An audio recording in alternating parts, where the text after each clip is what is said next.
La fuente de la vida. Un viaje a través de los siglos y la historia de la humanidad.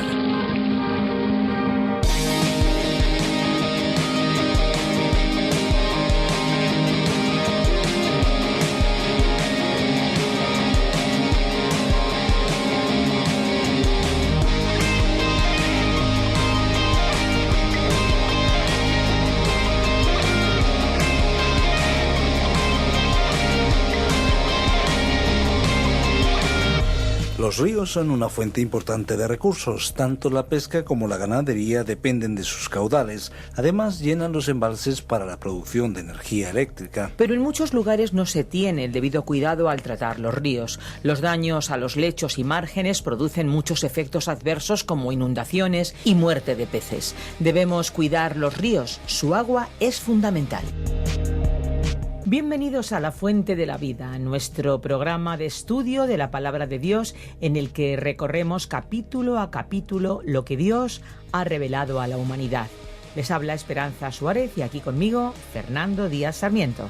Aquí estamos, Esperanza. Un saludo a todos los que nos acompañan en esta edición del programa La Fuente de la Vida. Aquí estaremos presentando curiosidades, música y principalmente un tiempo para descubrir en un viaje fascinante el libro de los libros, la Palabra de Dios. La Fuente de la Vida es la adaptación para España del programa A través de la Biblia, ideado por el Dr. John Vernon McGee, que desde 1967 comenzó a transmitir a través de las ondas el mensaje de la Biblia y lo hizo de una manera sistemática desde Génesis hasta Apocalipsis. Con Virgilio Bagnoni y Benjamín Martín nos vamos a acercar a la Biblia de una manera profunda en compañía de muchas personas que nos acompañan y nos dejan cada día sus comentarios. Esta versión, originalmente para España, está disponible con sus más de 1.300 programas y con oyentes de toda la península ibérica y podríamos decir de todo el mundo. Gracias por estar en contacto con nosotros. Este espacio radiofónico, como les decía anteriormente, tiene de nombre original A través de la Biblia, del teólogo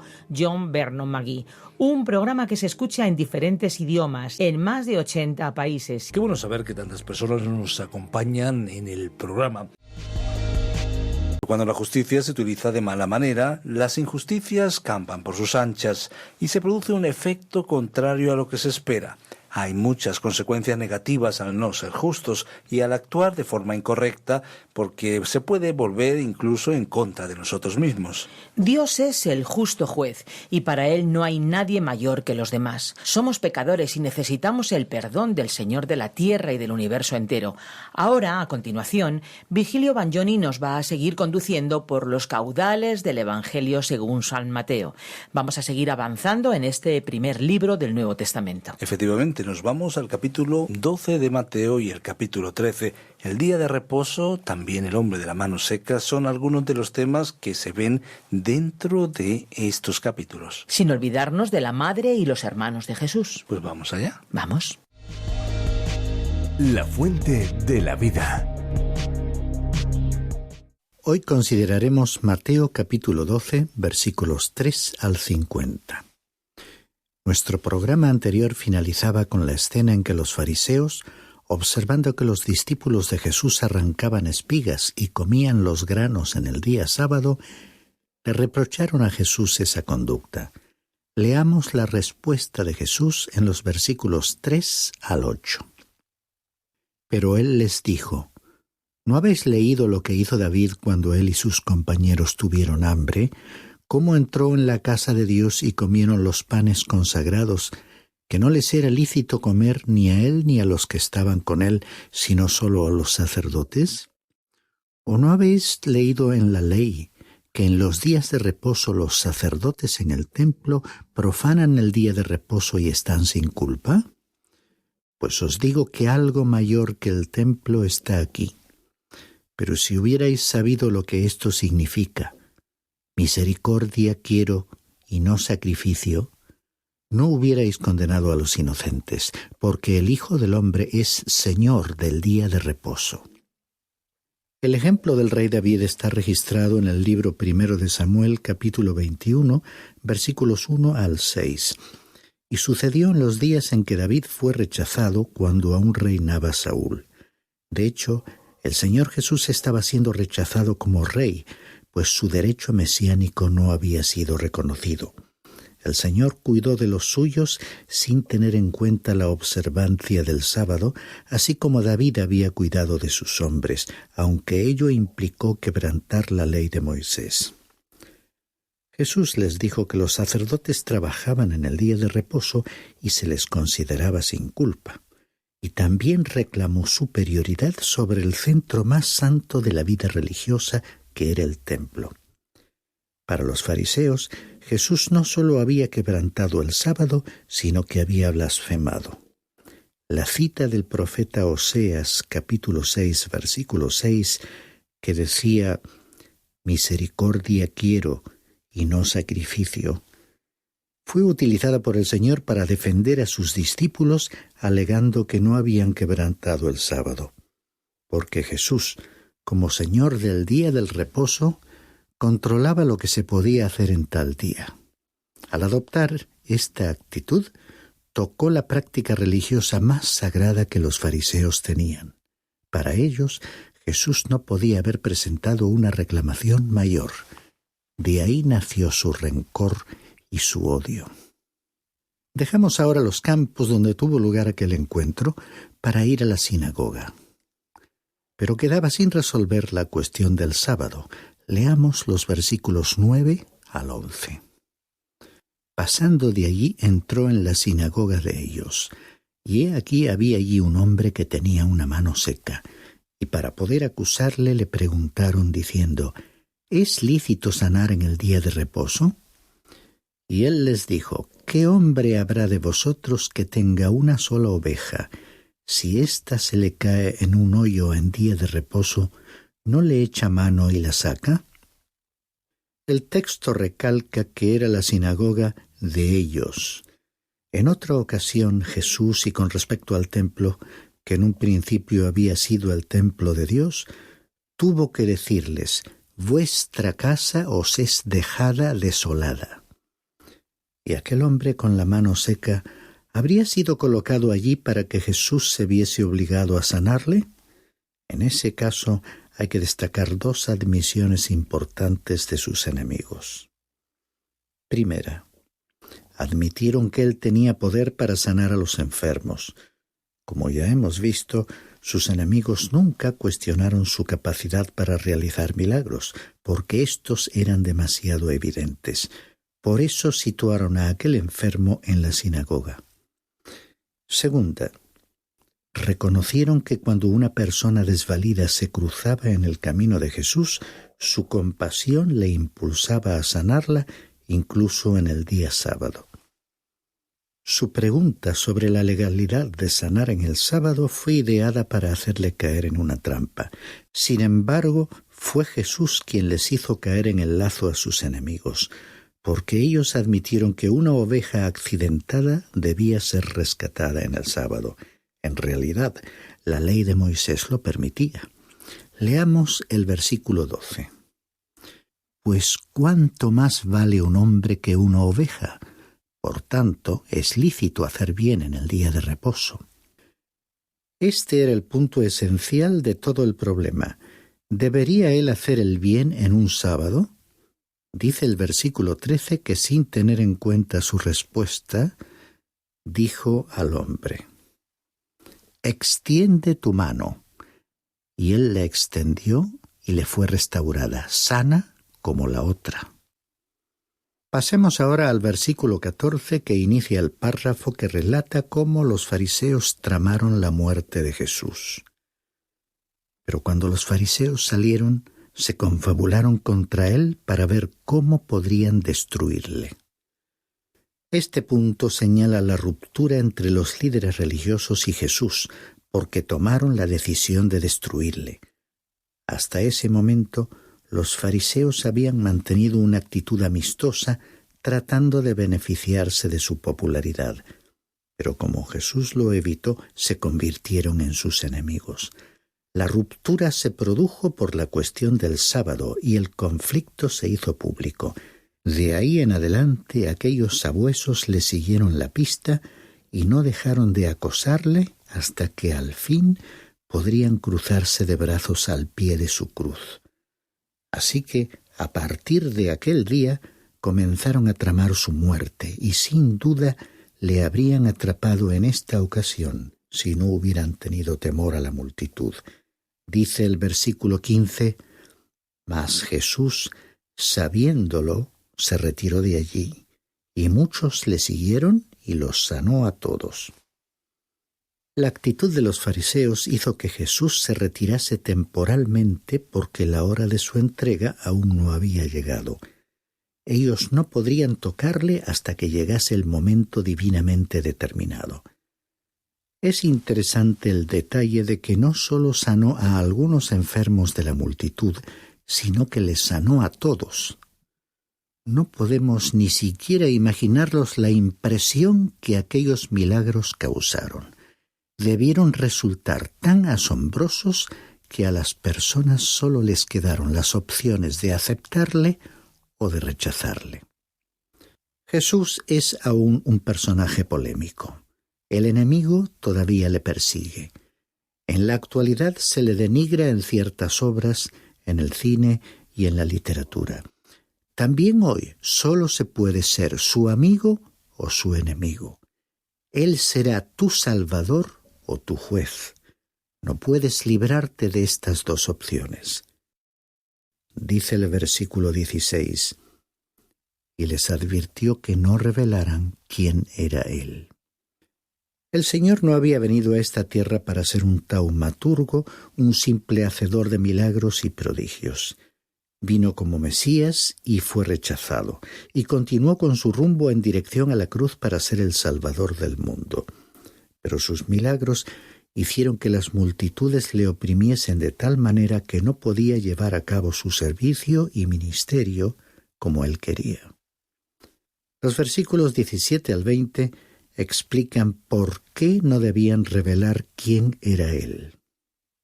Para que se cumpliera lo que fue dicho por medio del profeta Isaías cuando dijo: Mirad, mi siervo, a quien he escogido, mi amado en quien se agrada mi alma, sobre él pondré mi espíritu. Y a las naciones proclamará justicia, no contenderá ni gritará, ni habrá quien en las calles oiga su voz. No quebrará la caña cascada, ni apagará la mecha que humea, hasta que lleve a la victoria la justicia, y en su nombre pondrán las naciones su esperanza. Esta cita concuerda con su obra como Mesías, que no debía contender ni gritar en las calles, comprometiéndose en conflictos abiertos.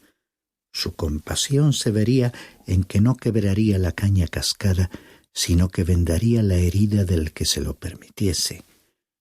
Tampoco apagaría la mecha que humease, porque el ser humano tiene una voluntad libre. Pero si éste continuase rechazándole, la mecha sufriría el fuego del juicio.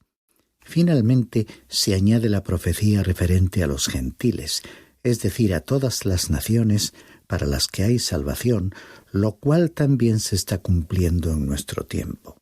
El rechazo de su pueblo fue seguido por su oferta de gracia para los gentiles.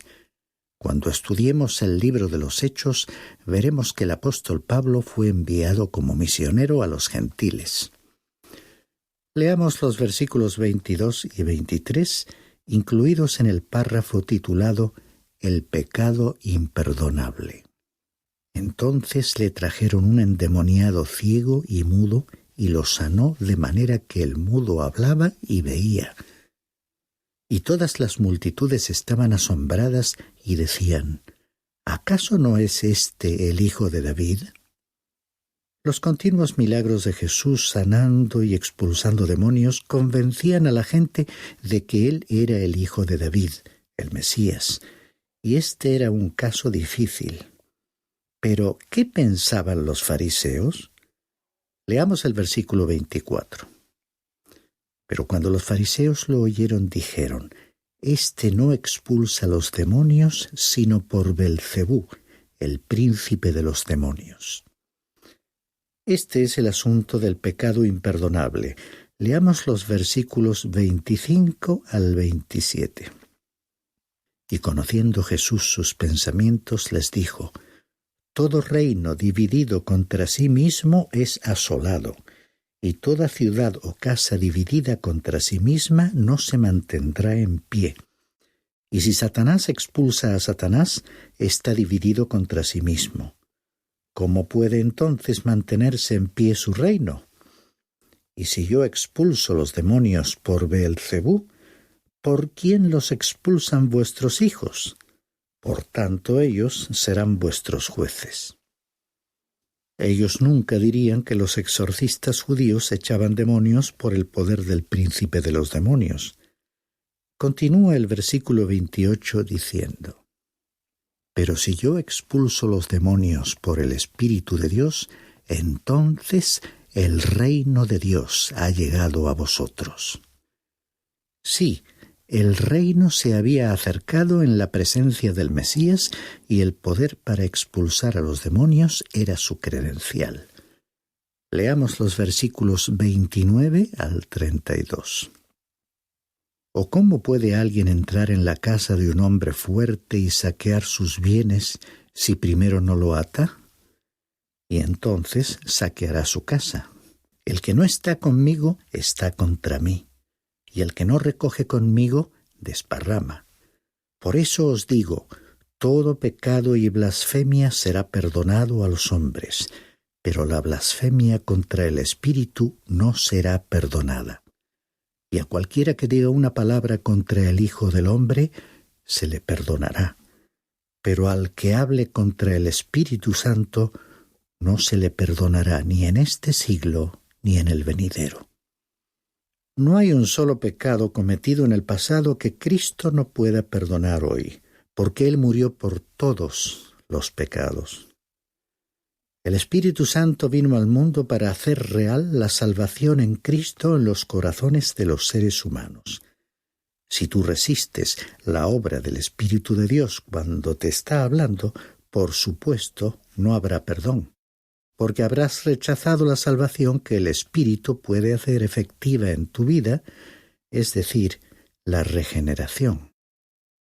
En el pasaje paralelo del Evangelio según Marcos capítulo 3, se amplía el tema del pecado imperdonable diciendo que consiste en atribuir la obra del Espíritu Santo a Satanás, es decir, que Cristo había realizado estos milagros por el poder de Satanás, cuando la verdad era que los hacía por el poder del Espíritu de Dios. Es que ellos estaban rechazando el testimonio de Cristo mismo y del Espíritu Santo.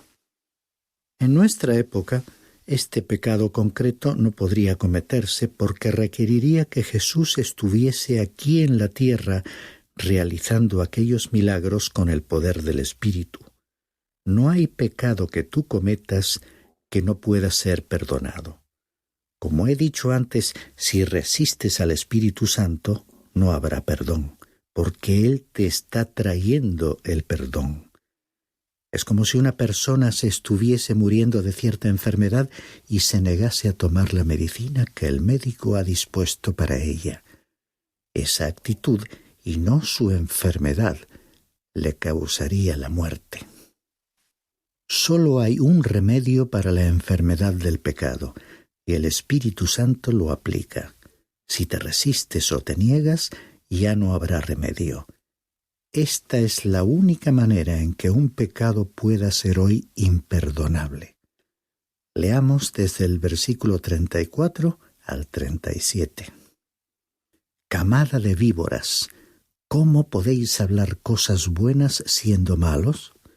Porque de la abundancia del corazón habla la boca. El hombre bueno de su buen tesoro saca cosas buenas, y el hombre malo de su mal tesoro saca cosas malas. Y yo os digo que de toda palabra vana que hablen los hombres, darán cuenta de ella en el día del juicio. Porque por tus palabras serás justificado, y por tus palabras serás condenado. Es de la fuente del corazón que surge lo bueno y lo malo. La denuncia mordaz de Jesús a los líderes religiosos revela que ya les había rechazado. La justificación y condenación aquí mencionadas se deben a haber expresado lo que había en el corazón. Continuamos leyendo los versículos 38 al 41 del párrafo titulado «Los escribas y fariseos pidieron una señal». Entonces le respondieron algunos de los escribas y fariseos diciendo: «Maestro, queremos ver una señal de parte tuya». Pero respondiendo él les dijo: «Una generación perversa y adúltera demanda señal, y ninguna señal se le dará, sino la señal de Jonás el profeta. Porque como estuvo Jonás en el vientre del monstruo marino 3 días y 3 noches, así estará el Hijo del Hombre 3 días y 3 noches en el corazón de la tierra. Los hombres de Nínive se levantarán con esta generación en el juicio y la condenarán, porque ellos se arrepintieron con la predicación de Jonás. Y mirad, algo más grande que Jonás está aquí». Ellos no tenían ninguna intención de creer por una señal, solo estaban tratando de hacerle caer en una trampa. Observemos la respuesta de Jesús. El primer incidente del Antiguo Testamento era la historia del profeta Jonás, quien en un sentido había resucitado de los muertos cuando estaba en el gran pez. Dios le liberó de la oscuridad de la muerte, trayéndole a la luz de la vida. Fue una experiencia ilustrativa de lo que sería el entierro y resurrección de Cristo. Y los habitantes de Nínive creyeron a la predicación de Jonás y se arrepintieron. La actitud de Israel fue muchísimo peor por no haber recibido al Mesías ni arrepentirse. El segundo episodio concernía a Salomón. Leamos el versículo 42. «La reina del sur se levantará con esta generación en el juicio y la condenará, porque ella vino desde los confines de la tierra para oír la sabiduría de Salomón. Y mirad, algo más grande que Salomón está aquí». Jesús era mayor que Jonás y que Salomón. Aquella reina oyó del rey Salomón y viajando una enorme distancia vino a escucharle. El Señor descendió del cielo, su pueblo no vino a él. Leamos los versículos 43 al 45, donde se nos habla de una reforma sin valor. Cuando el espíritu inmundo sale del hombre, pasa por lugares áridos buscando descanso y no lo halla. Entonces dice: «Volveré a mi casa de donde salí». Y cuando llega, la encuentra desocupada, barrida y arreglada. Va entonces y toma consigo otros 7 espíritus más depravados que él, y entrando moran allí. Y el estado final de aquel hombre resulta peor que el primero. Así será también con esta generación perversa. Esta es otra parábola. Alguien tiene un espíritu inmundo que le deja. La persona piensa que ya quedó limpia. Tú puedes intentar el dejar de hacer ciertas cosas pecaminosas, pero ello no te convertirá en un cristiano. Muchas recurren a una reforma personal, dejando su vida desocupada, vacía y arreglada. Pero son como la casa vacía de la parábola, a la cual regresan los espíritus del mal.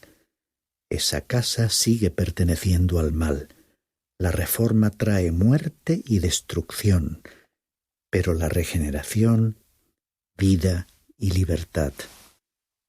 Leamos los versículos 46 al 50. Mientras él aún estaba hablando a la multitud, he aquí su madre y sus hermanos estaban afuera deseando hablar con él. Y alguien le dijo: «He aquí tu madre y tus hermanos están afuera deseando hablar contigo». Pero respondiendo él al que se lo decía, dijo: «¿Quién es mi madre y quiénes son mis hermanos?». Y extendiendo su mano hacia sus discípulos, dijo: «He aquí mi madre y mis hermanos. Porque cualquiera que hace la voluntad de mi Padre que está en los cielos, ese es mi hermano y mi hermana y mi madre».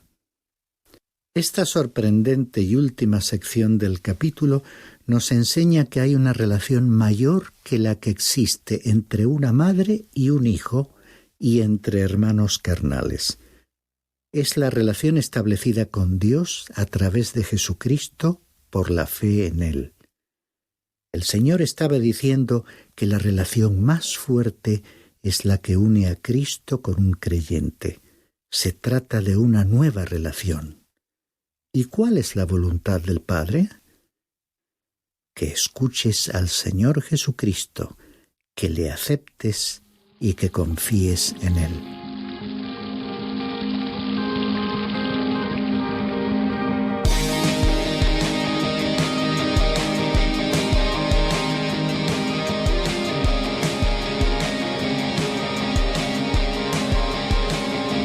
Con nuestra sintonía característica damos por finalizado un programa más, una edición más de La Fuente de la Vida, y llega el momento de decir, Esperanza, hasta la próxima. Sí, bueno, pero antes hay que recordarles nuestras vías de comunicación. Si quieren escuchar nuevamente este espacio, solamente tienen que visitar la web www.lafuentedelavida.com. Nuestro teléfono es el 91-422-0524. ¿Que quiere usted escribirnos como lo ha hecho Isabel desde Ecuador, o Jorge desde Costa Rica, o Cecilia desde Colombia? Pues lo puede hacer. Apartado de correos 24.081, código postal 28.080 de Madrid, España. O bien lo puede hacer a través del correo electrónico info@radiocadenadevida.com. Ahora solo nos toca decir y reiterar muchas gracias y terminar con nuestra frase característica. Hay una fuente de agua viva que nunca se agota. Beba de ella.